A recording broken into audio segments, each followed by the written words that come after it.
G'day, ladies and gentlemen. I'm going to be talking a little bit about what you can do with software-defined radio. So, first I'm going to take you through this web tool as a bit of a handy research tool. Talk a little bit about hospital pager systems, and then the media stuff, tracking aeroplanes and listening to satellites. So, a little bit about me to begin with. I've always loved electronics and radio.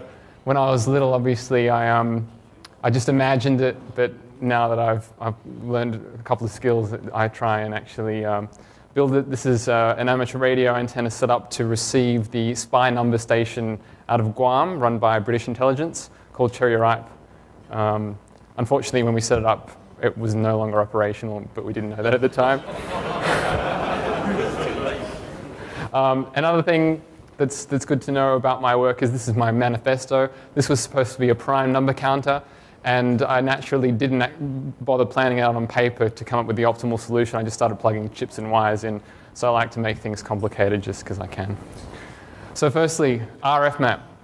Just out of interest, has anybody heard of this or used it before? Oh, wow. Okay, great.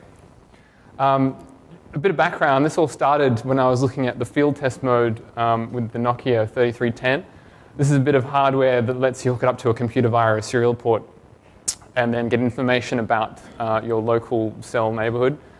You can extract the data using GNU, which is a nice open source project. Chuck it into Wireshark and it gives you interesting information like the cell ID and all this sort of stuff that the network is broadcasting. Some of the information that it gives you is this. Project Black Sphere is reverse engineered quite a bit, but this wasn't. If you take a look at it, and things kind of pop out, evidently it becomes the RSSI of all the neighboring cells that you have. And I thought, well, I'll hook it up with the GPS, drive around, and see if I can't find anything interesting. This is one cell that I was monitoring. Obviously, as you can see, the further away you get, the less signal you get. To actually put all this together, my idea was to do geolocation, so use the power of neighboring cells at your location to determine your position if you didn't have GPS. To do this, though, to check the accuracy, you needed to figure out where the base stations actually were, and you can do that by hitting up the government's register. But if you do that, it's actually not the best website. And I figured, well, I'll make one. And this is what it looks like now. This is actually the data set visualized as Google Maps tiles overlaid on the normal map. This is every single site in Australia with every single link between every site that's registered. Underneath that, you've got the shuttle topographic missions terrain data rendered in grayscale. That's the nicer view of that. If you were to zoom in, you get all the sites that are registered in the database as sites that you can click on site markers. The links look a bit nicer as you zoom in, and also you can get terrain information. It's nicely overlaid, so it was good because I knew that the data matched. And that's what it looks like over the whole of Australia. If you open up a particular marker, you get everybody that's there. You've got some Vodafone cell sites as well as some aviation frequencies. If you show the radiation pattern for an antenna, you can see the sort of rough direction and the rough power output, just purely comparative. And links between sites, if you click on it, this is a Bureau of Meteorology one, and they're sending data up. If you click on the link, it takes you to the other side, up to here, and gives you all that kind of information. If you're brave and you want to burn JavaScript CPU cycles, you can click on one of the next G sites and it'll link to every other one in the country. That was a good thing to run Chrome through. And these are every single base station belonging to each carrier in the country. Obviously, if you compare them, you can see the difference in coverage. The color is obviously related to the carrier. You can probably tell who that is. And this is another newer feature. You can select your carrier, and I've actually highlight all of the new cell towers that have been put in since, I think, late last year. And obviously, one particular company has been trying very hard to make up for a lack of coverage. Once you actually get all that antenna information and look at the radiation profile, this is a directional antenna. You can make pretty graphics, and then you can apply it to the map. So this is actually my neighborhood, and it's like a radiation heat map. You can see where the directional stuff is, where the omni stuff is, and it's just sort of interesting to visualize that. All the amateur radio operators are on there. This is me in Sydney. And these are all my other fellow hams around the place. It keeps track of the most popular sites. So the first one's actually a Vivid Wireless site that everybody hit up. I don't know why. A friend posted this to Reddit a while ago, and it turns out that these are occupying position 2, 3, and 4. This is out at Geraldton. You can see the radomes there.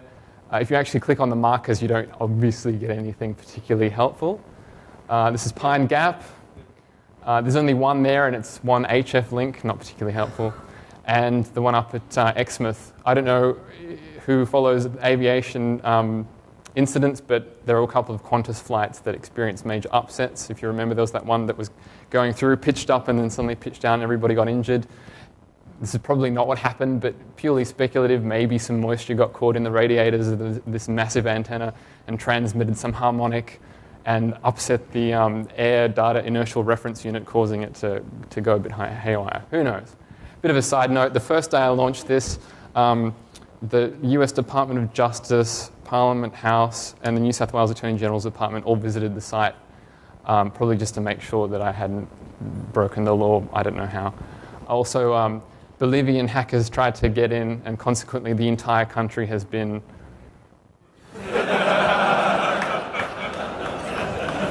So I'll be referring back to RFmap as a research tool for these things. So the first bit of history is basically this mystery signal that I picked up on some radios I inherited from my grandfather.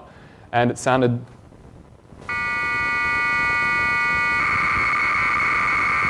Does anybody have any ideas what that could be?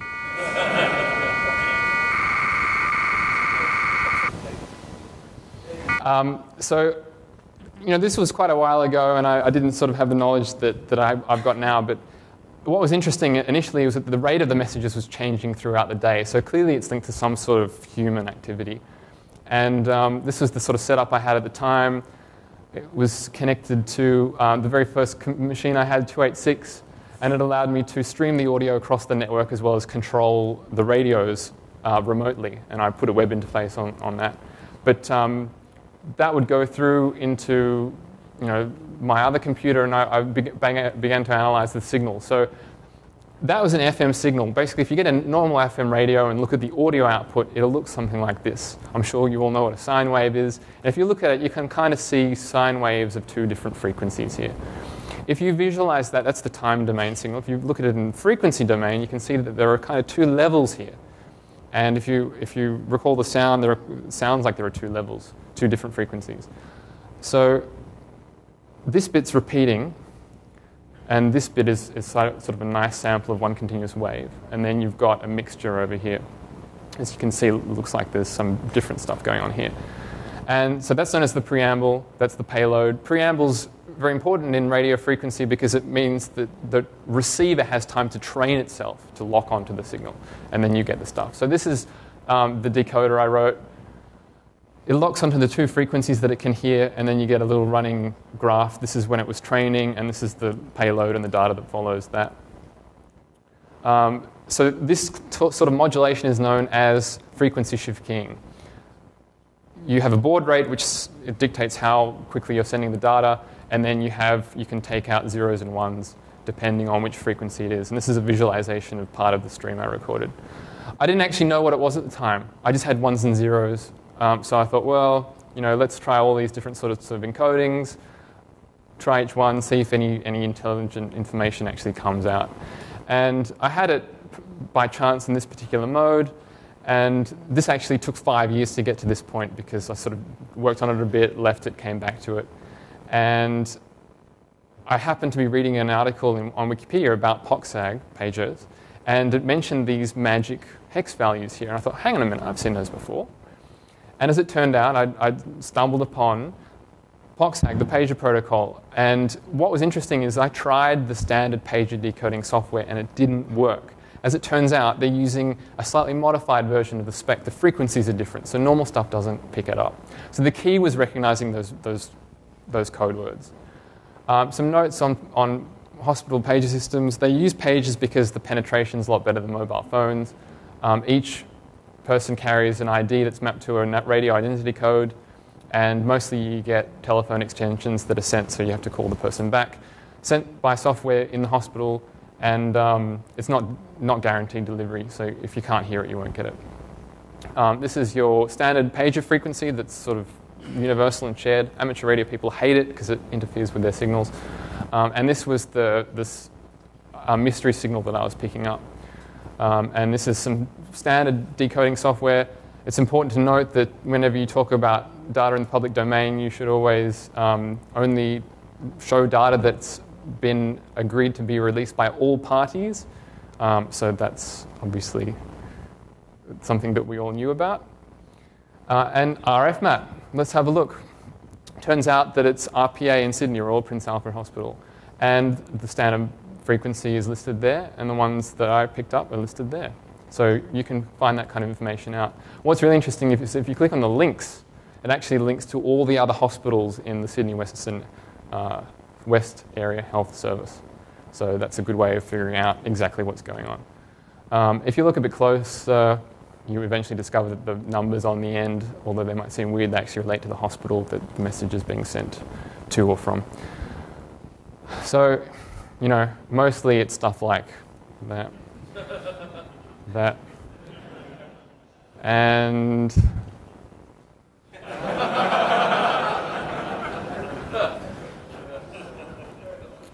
all right, so that was my sort of initial foray into it, and hopefully you got a sort of basic understanding of how you peel back some signals. So let's talk about tracking aircraft.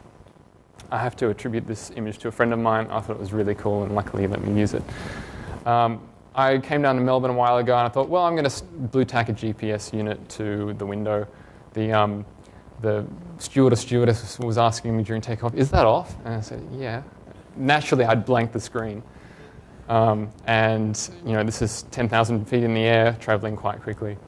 If you map it on Google Earth, then it looks kind of neat, color-coded altitude. And so just to give you a sense of how the aviation ATC system actually works, there are two sort of radar systems. One is the primary, and the other one's the secondary. This is the big one and the small one. The primary is sort of your classical radar. The radar sends out a really strong pulse as it's rotating around, and it's known as painting skin. So it reflects off the body of an aircraft, comes back, and it listens for it. And by doing that and ignoring ground clutter, as it's known, you can pick up aircraft. Problem is, it's the radar equation, so the losses are actually to the fourth order, which is pretty bad. The secondary system is much better because this thing is a directional radio. It sends out an interrogation. It requires, though, that all aircraft have transponders on them. So when it receives the interrogation, it will send back information about the plane. And consequently, because it's a normal radio transmission, it's only second order loss. Let's have a look at the Sydney Terminal Approach Radar and RF map. It's running at 2.85 gigahertz, and they're putting 17,000 watts into it, 17 kilowatts. So it's very powerful. You have to remember that it's directional, so it's not in all directions. It's in one direction as it's rotating around. So it's, you know, obviously this is just comparative, but it gives you an idea that it's pretty strong. In terms of interrogation, there are different sorts of modes.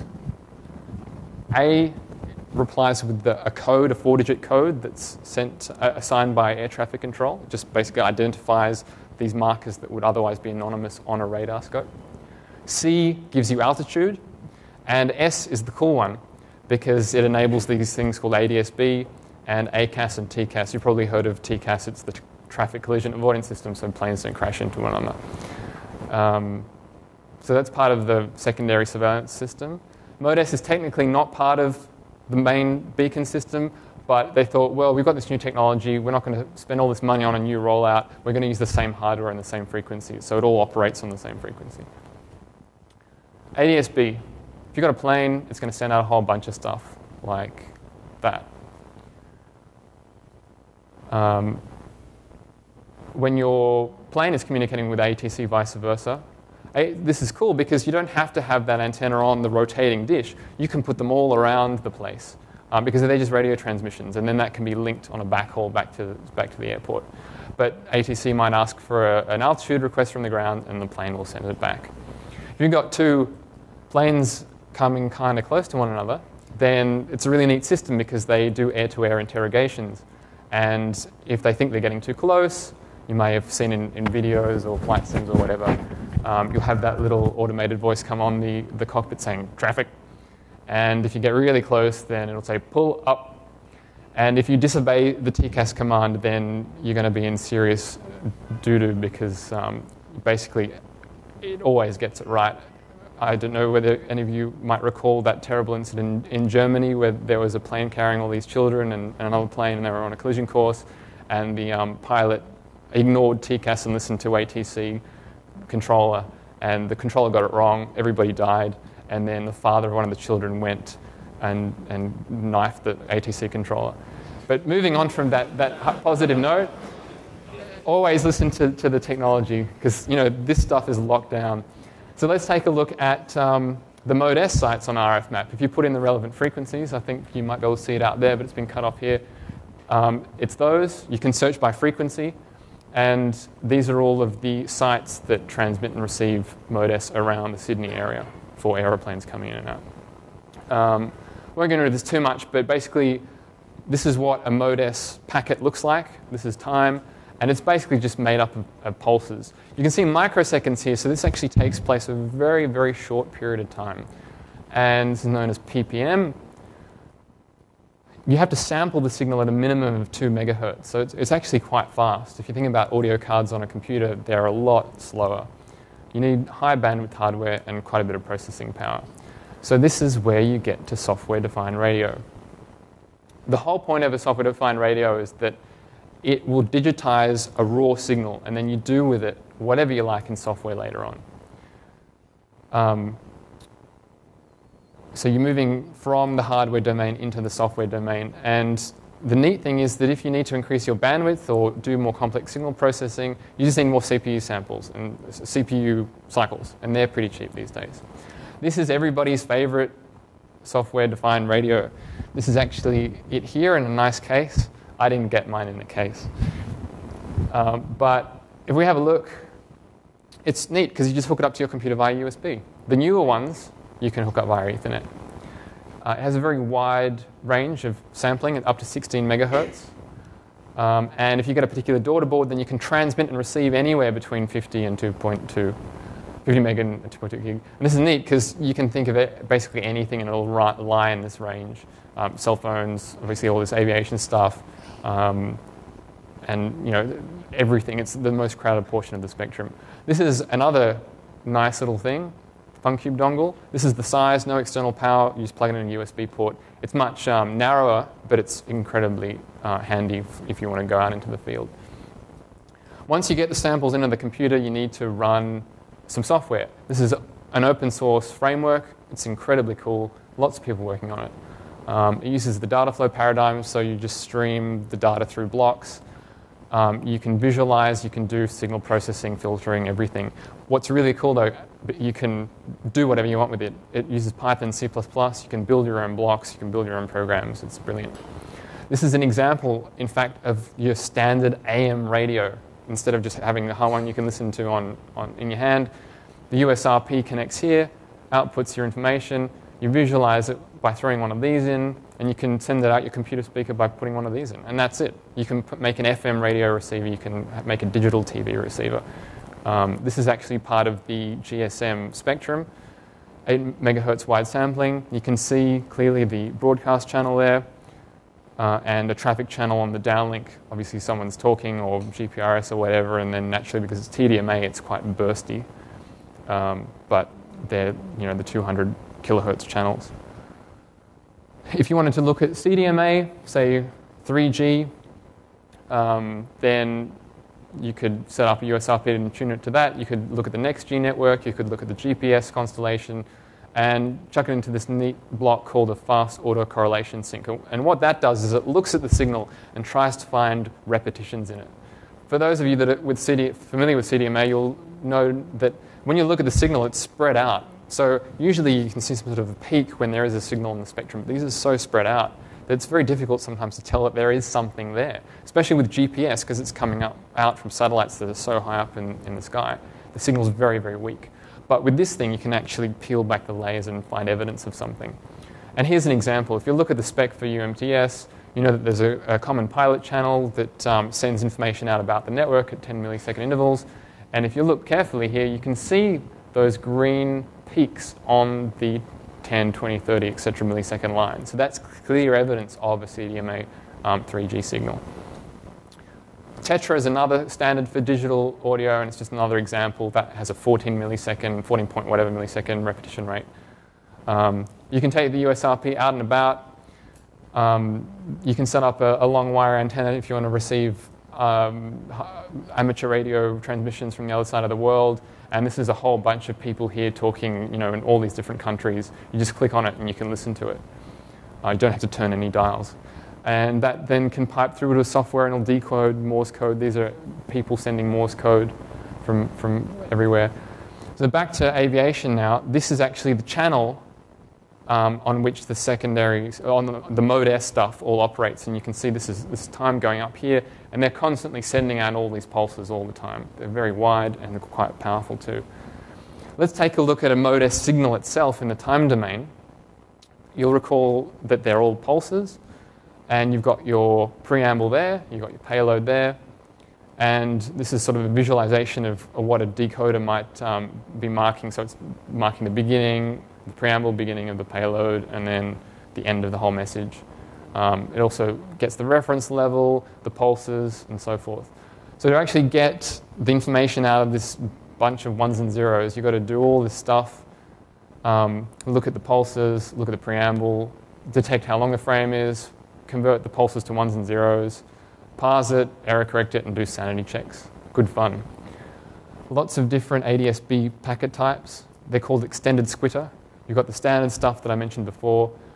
You've got system information about the ground and aircraft capabilities as well. It'll tell you if autopilot's enabled, tell you a whole bunch of other stuff about the aircraft.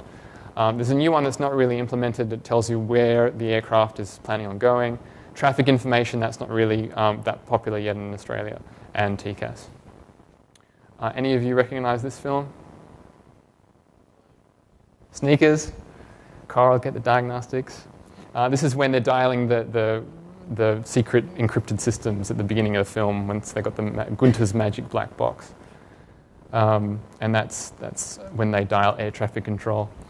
And this is my version of it.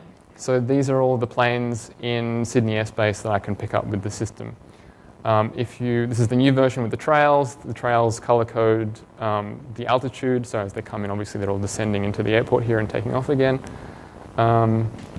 When you leave it running for a little while, it starts to build up. And this is the program itself. So these are the primary runways. You can see the aircraft taxiing about on the taxiways. The program also can graph the signal strength of all the aircraft, so you can sort of correlate that with distance and so forth. That connects to the Modez decoder. It collects all the statistics, and then it also provides its own internal server of the sanity check data. And this is what it looks like when it's sort of sped up. There's a guy taking off there. I think that's a Singapore Airlines flight. Yeah, SIA 212, guy coming to land. Other guys have taken off that way. This guy's coming in to land here. But of course, 2D's nice, but it looks much better in 3D, right? And it also looks much better if you're at a virtual cockpit view. So you click on a plane and you can see what it looks like as if you're sitting in. So there's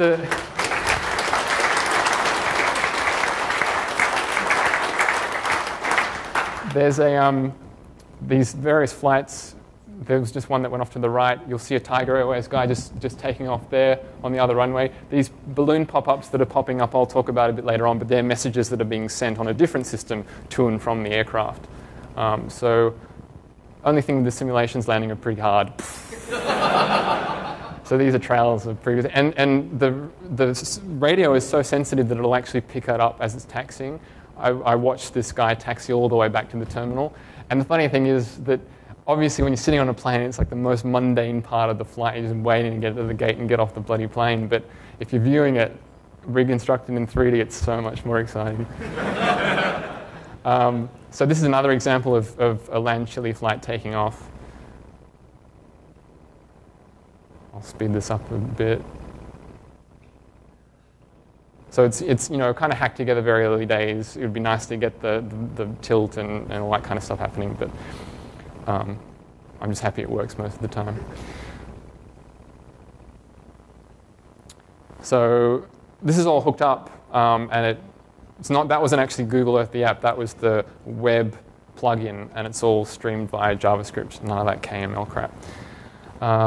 So a bit of history behind the whole project. My good friend Matt Robert, who you should come and see talk tomorrow, I got in touch with him. He had written this post that it looks quite doable. This guy had looked into it a little bit. We don't know who he is. He's very secretive about his identity. Who's this joker? This was us setting up a previous demo on the top of my place, and this is the note that we put up just to make sure that no one called the cops, because that had happened to me the previous time I was up there. I was listening to the International Space Station, and anyway, it's a long story. And then we also like to go up to the park, take our kit, and the airport's just over there, so it's really, really good view. You can see all the aeroplanes. And this was actually quite surprising, because that's not actually an aeroplane. That's a car that's equipped with a Modez transponder. When the cars actually have to go out and inspect the perimeter, they have to carry this so that the ATC knows where they are and planes don't fly into them and so forth. So that was a nice surprise. I've only seen this twice. This was the first time. The other time when it was raining and they were probably checking the thing. So this is our kit. We went a bit overboard with 5 laptops. A friend of mine brought this massive battery, like there are 6 massive SLAs in there just to keep us powered. And this is the Queen, Regal 1. And the other day I saw Pluto 7. I thought maybe it might have had something to do with Barack Obama. I don't know. Also, because it's user programmable, people can pick whatever they want. This is actually in the States. Currently, this is the setup on the top of the building. This is a little antenna I made that outperforms a really expensive one I ordered from the States. And this is what it looks inside the actual box. This is my USRP. It's mounted in a pimpin' old Bosch electric drill case. And this is the laptop and power supplies and filters and stuff. I also put a webcam up there so I can see the airport. And it's cool because you can see planes coming to land, and you can correlate that with the data that you're seeing on the screen. If you I wrote this special time-lapse algorithm, and it combines all the images so that you can actually see the planes trails in real life. Looks kind of cool at night. And this is kind of the setup if you've got everything running. As I said, you see your plane coming to land. If it matches with what's on the screen, it's all good. Now, I've got the radio upstairs on the roof. How do I get it down through the 6 other computers it has to pass through to get on the internet? Bohr IP. Bohr is actually an intentional misspelling of bro. Long story. But you run this piece of software, and you can connect it to a USRP, a FUNcube dongle, and it will send it over Ethernet and control it remotely. The newer USRPs have this inbuilt, but the USRP one didn't have it. And I run gigabit Ethernet down the side of the building, spray painted, so nobody can see the cables there. So TCP UDP and GNU Radio, it's cool because you just drop it in, you don't have to rewrite any code, it all just works. So yeah, all those computers. You've got the USRP sending via Bohr IP into the Modez decoder. That has a TCP server. You've got the AvMap desktop app that does the tracking. Then you've got the JSON server that connects to the web app, sends it up by HTTP through the gateway, AJAX requests get to the web browser, and then you're sorted. Bit of evolution. This is kind of the noise floors as I was iteratively improving the decoder. And I was really happy when I could get it down because it means you can get further range. It's out to about 350 kilometers now, given the right antenna. And you can analyze the strength of signal distributions. You can kind of see a bell curve happening here in the correctly valid decoded stuff, and I guess that's what you would expect of a working system. You've got bad sync and terrible sync. That's for the really weak stuff. It works overseas. In America here, they don't have quite the same ADSB rollout as in Australia, so you only get sort of fewer planes. That's East Coast and West Coast. Back to those balloon pop-outs that I was talking about. That's ACARS, if you've heard of ACARS. The Aircraft Communications and Reporting System. it's text messaging for planes. They have a very wide-reaching network around the world, VHF, HF for long distance over the ocean, and SATCOM if all else fails. It's cool because they send out a whole bunch of automated messages and manual messages. So cockpit might want to talk to ATC, vice versa, airline operations, or the ground staff. And then you've got the really cool stuff like engines and the avionics sending back maintenance and performance information to Rolls-Royce to let them know how things are going, and if anything goes wrong that they have to go and look at the engine. The USRP was there, but I've also got 2 FUNcube dongles plugged in, both receiving the secondary and the primary ACARS frequencies in the area. That's streamed out onto the web as well, and this is sort of a screenshot. And you can see as the aircraft takes off there that it sends out a whole volley of messages, and when they land as well, it tends to be very busy when they're on the ground because they're letting the airline know that, hey, I've landed, this is how much fuel I used. These were the engine vibrations that were recorded, and sort of other issues. So you can see that there's a United Arab Emirates one there sending a whole bunch of stuff.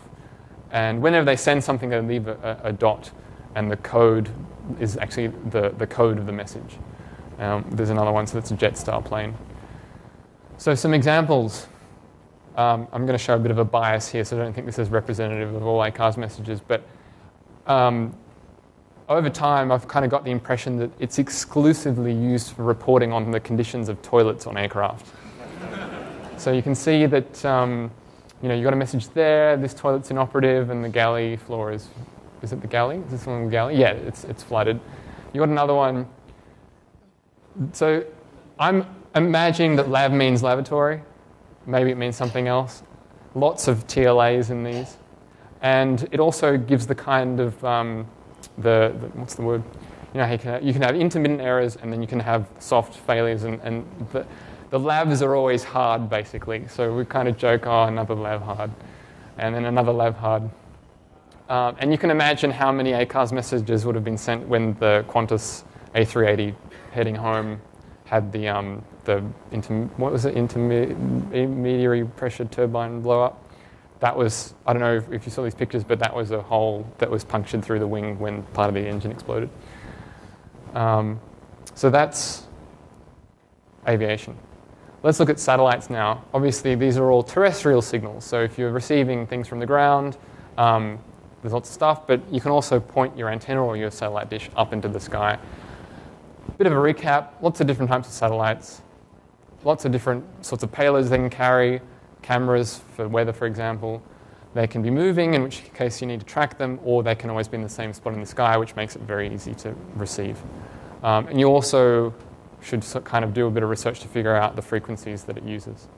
So there are 2 categories, the intelligent ones where you need to talk to it and it'll send you interesting data back, or they do it periodically, like the measuring the weather in a particular portion of the Earth.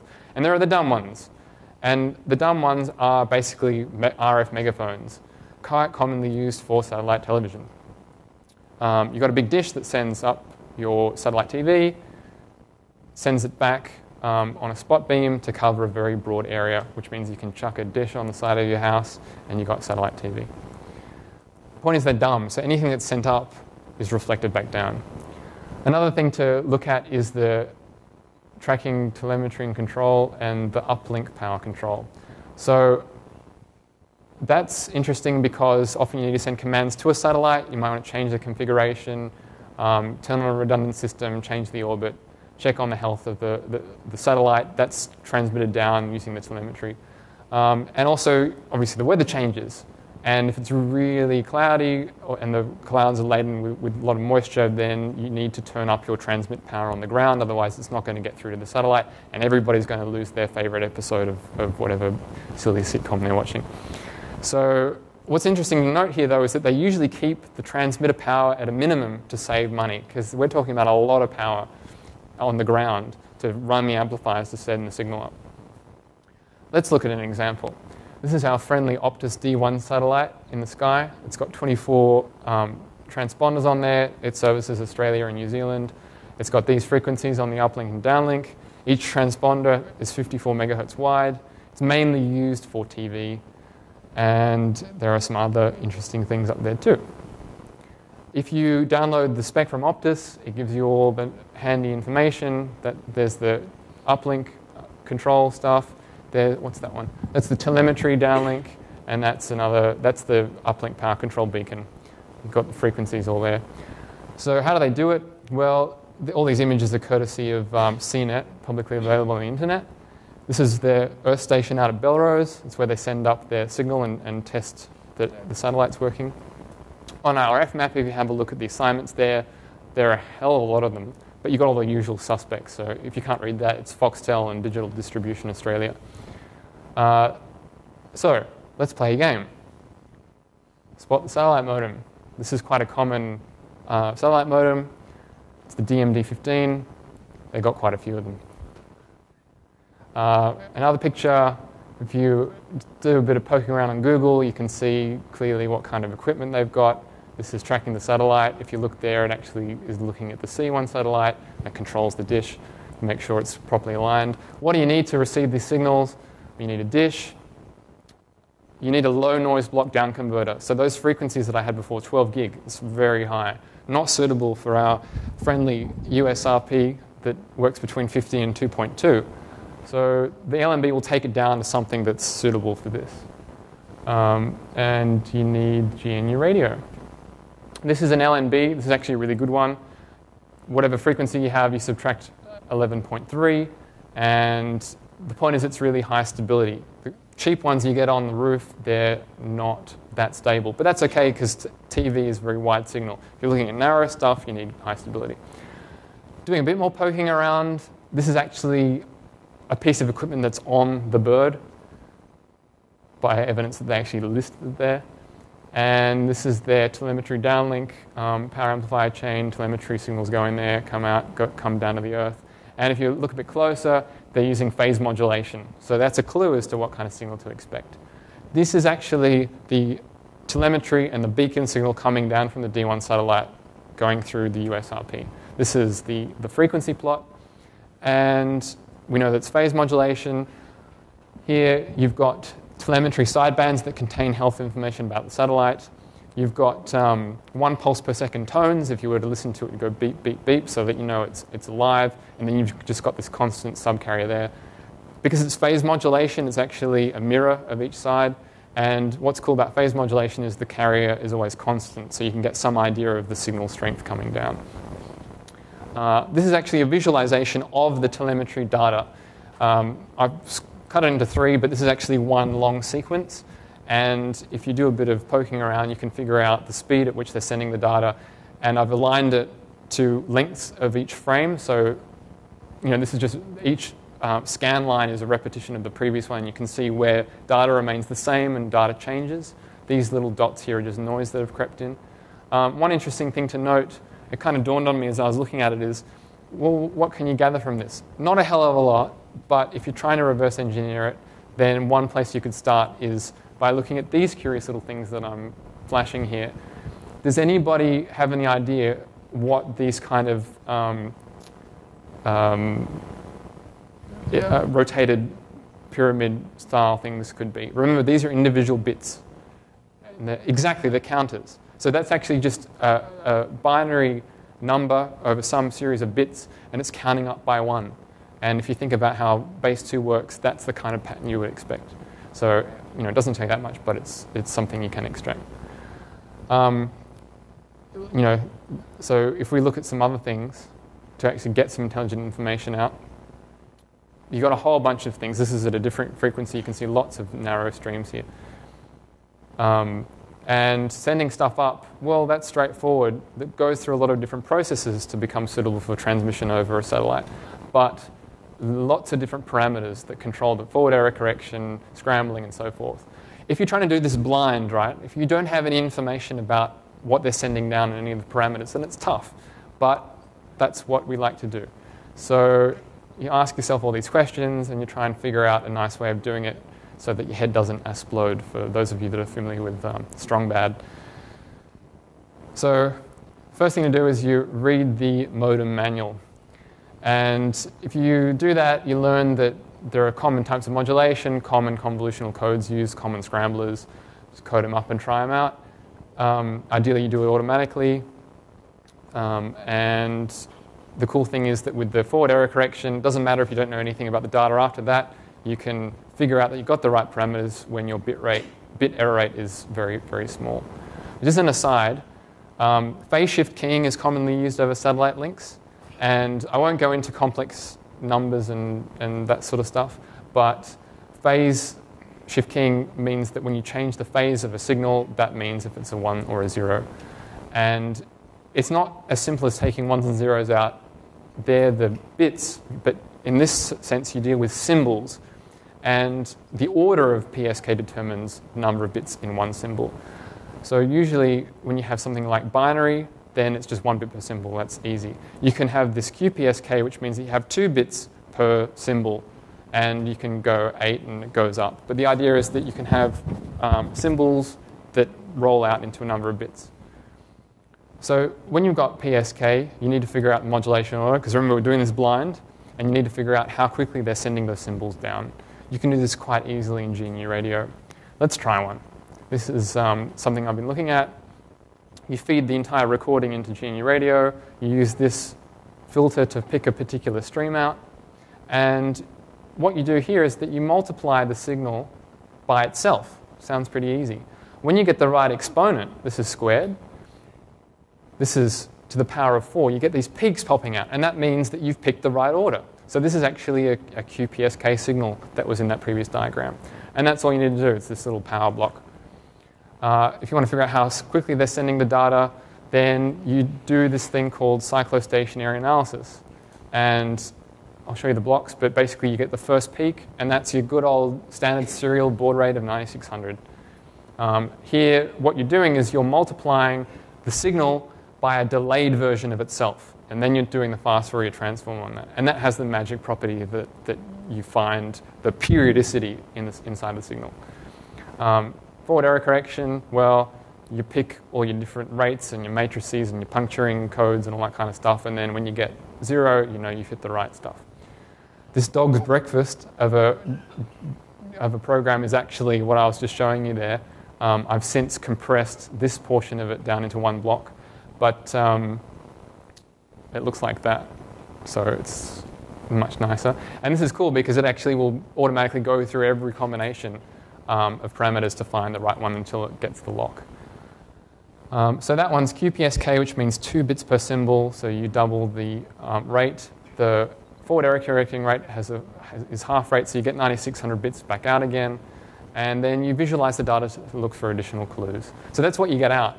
That looks really, well, looks like noise, right? It doesn't look like there's anything in there. So you know that it's actually been scrambled. As I said, there are a couple of standard scramblers, so you descramble it and you get something that looks like that. There's more structure there, that's good. But you're seeing long strings of 1s and 0s, which is not that great. Which means that it must be differentially encoded. That means that the same bit that you see means that it's a 0, and if the value changes, then it's a 1. So if you do that, things are looking a lot nicer. You can clearly see that there are repeating patterns, which imply structure. And because it's an asynchronous link, and you should be able to just point your dish at it, and the decoder should lock on immediately, this kind of stuff will give hints to the decoder saying, hey, here's a packet. So to actually identify what that string is, I wrote a little program that will pass those bit strings through and find the repeating ones. The idea is to try and find a header. So you find a sudden increase in the number of occurrences of that string, and that's it there. If you actually put it back into audio data decoder, just the raw data, then you can clearly see stuff starting to pop out. This is your good old character-oriented protocol. These are the synchronization bits. Then you've got your start of header, starter text, enter text, CRC. You've got their custom header, and then you've got a number of fixed length messages. Each one has an ID that identifies whoever's sending the data. And once you demultiplex all that and list it, this is one particular ID, you see that you've got their header, and then you get some interesting things coming out. So these are measurements that vary over time. This is 2 minutes worth of data. And these are 16-bit signed integers that vary between 1600 and positive and negative 1600. And this is very recent, so that's as far as I got. But I was thinking, well, could it be weather? Could it be some utility thing? Could it be, what could it be? There are 11 of these streams. Each of them have repeating groups of 18. Who knows? If any of you have any ideas, I'm all ears. I'm sure some of you could come up with some options. So if you know anything, please suggest it. So that's kind of the main part of the talk. These slides are in red because I'm basically recommending that you do not try this stuff. But I've been talking about receiving only. And receiving is generally okay. If you want to transmit, then you need a license. If you want to do that, easiest thing is to get a ham license. But let's just talk about thought experiments here. I'm not going to read too much, but I'll let you do that. So first we talk about pages.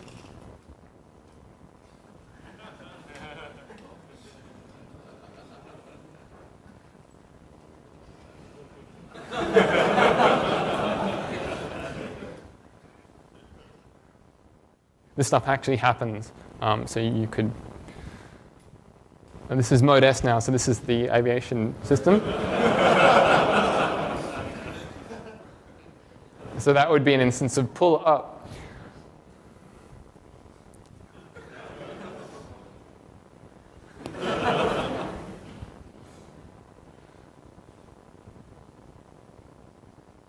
So you need to calculate the right latitude and longitudes and make your instead of ASCII art, aircraft art. ACARS.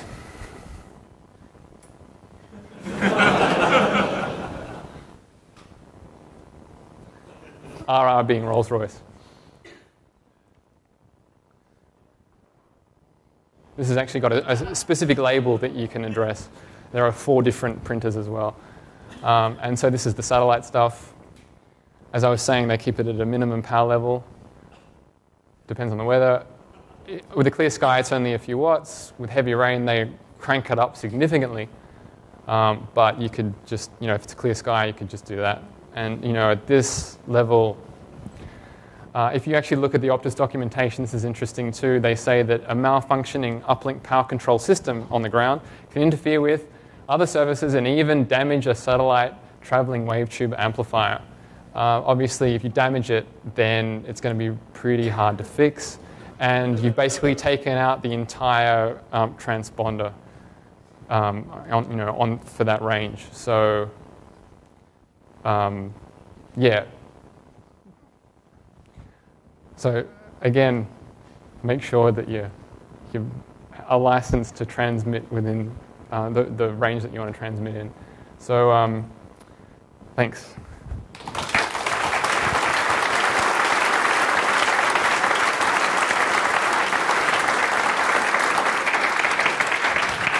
Does anyone have any questions? Questions?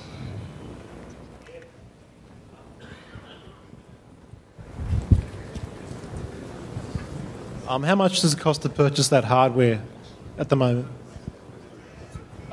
This particular box here, am I not online? Oh, I'm not online. The curse of the demo. This particular box has come down in price considerably. It costs, how much does it cost now? 700. This one? Okay, so 1,500 as is. You get the basic kit, but then you need to get the daughter boards. And they have newer models that are a little bit more expensive. But the interesting thing is that before these guys came along, EDIS Research in the States, it used to be quite dear. It used to be sort of out of reach of the general public. And they've changed that. So that's it's affordable. It's not terribly cheap, but it's affordable.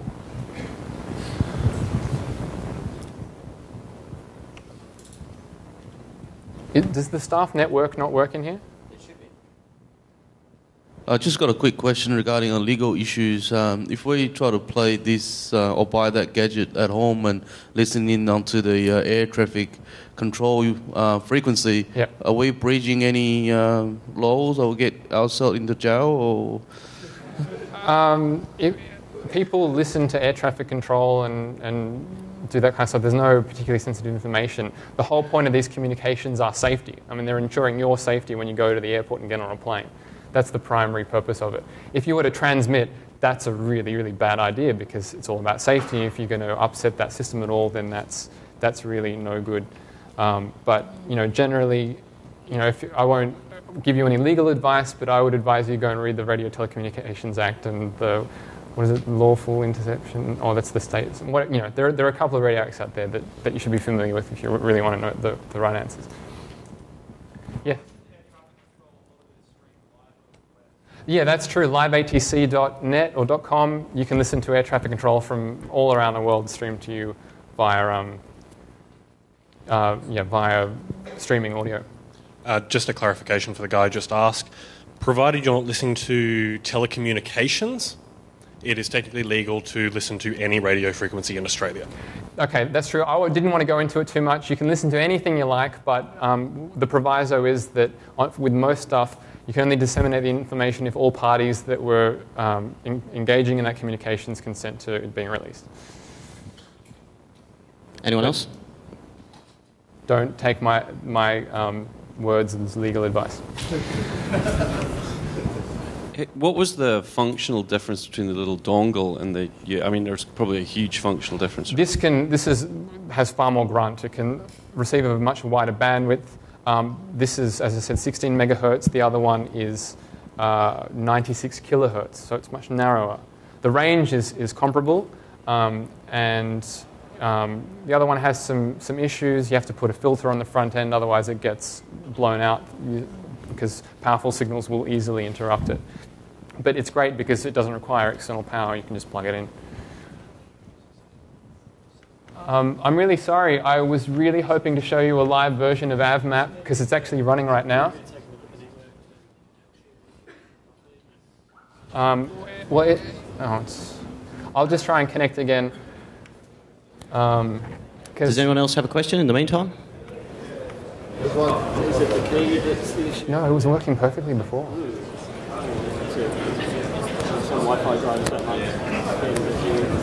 How does it work with Bluetooth? I'm sorry, I couldn't hear you. Can you just keep it down a bit, guys? Sorry? How does it work with Bluetooth scanning? Okay, it's loading now. Hopefully it'll work. Bluetooth operates in 2.4 gigahertz, which is outside the range of the WBX. That finishes at 2.2. But you can get another daughter-board that will do 2.4 and 5. And then you just have to write up the right software equivalent to decode the stuff. So this is actually streaming live from my setup now. This guy just took off. He's heading out. This guy is, I don't know what that guy's doing. But yeah, the idea is that anybody can access it. All right, well, thank you very much, Balint. Thank you. An excellent talk.